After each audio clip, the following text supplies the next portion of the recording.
বাসে, ট্রেনে, লঞ্চে বিনা ভাড়ায় প্রতিবন্ধী ব্যক্তিদের যাতায়াতের বিধান করা হবে।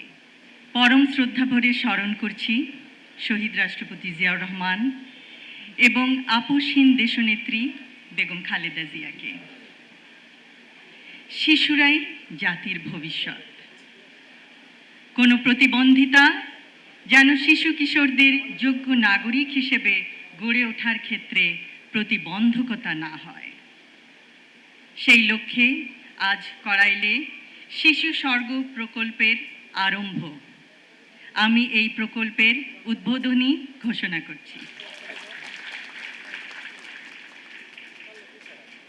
বর্তমান সময়ে বিজ্ঞানের সহায়তায় প্রয়োজন সঠিক ও সময়োপযোগী সহযোগিতা। নির্দিষ্ট সময়ে চিকিৎসা প্রদান করে বিশেষভাবে সক্ষম শিশু কিশোরদের সুপ্ত প্রতিভা বিকাশ সম্ভব। শিশু স্বর্গ প্রকল্প শিশু কিশোরদের মায়েদের জন্য সৃষ্টি করবে সাপোর্ট গ্রুপ।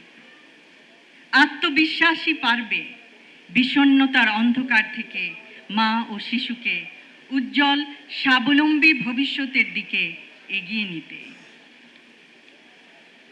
প্রতিবন্ধী বান্ধব জাতীয় নাগরিক সেবা গঠনের প্রয়াস। আমরা কিছুক্ষণ আগেই শুনলাম বাসে, ট্রেনে, লঞ্চে বিনা ভাড়ায় প্রতিবন্ধী ব্যক্তিদের যাতায়াতের বিধান করা হবে। ইনশাআল্লাহ, a disability-friendly national citizen service will pave the way for a better and brighter future for all. শারীরিক বা মানসিক প্রতিবন্ধকতা যেন সুস্থ থাকার অন্তরায় না হয়, নিশ্চিত করতে হবে সবখানে তাদের সহজ প্রবেশাধিকার এবং মর্যাদা।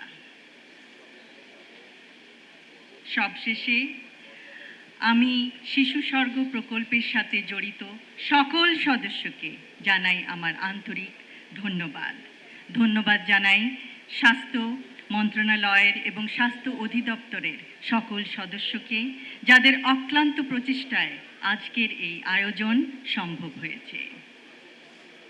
আমরা আশা করব প্রতিটি শিশু সে বিশেষভাবে সক্ষমতা লাভ করলেও সে হবে তার পরিবারের জন্য, সমাজের জন্য, দেশের জন্য অনুকরণীয়, অনুসরণীয় এবং অনুপ্রেরণা দিবে সবাইকে। ধন্যবাদ সকলকে। আল্লাহ হাফেজ।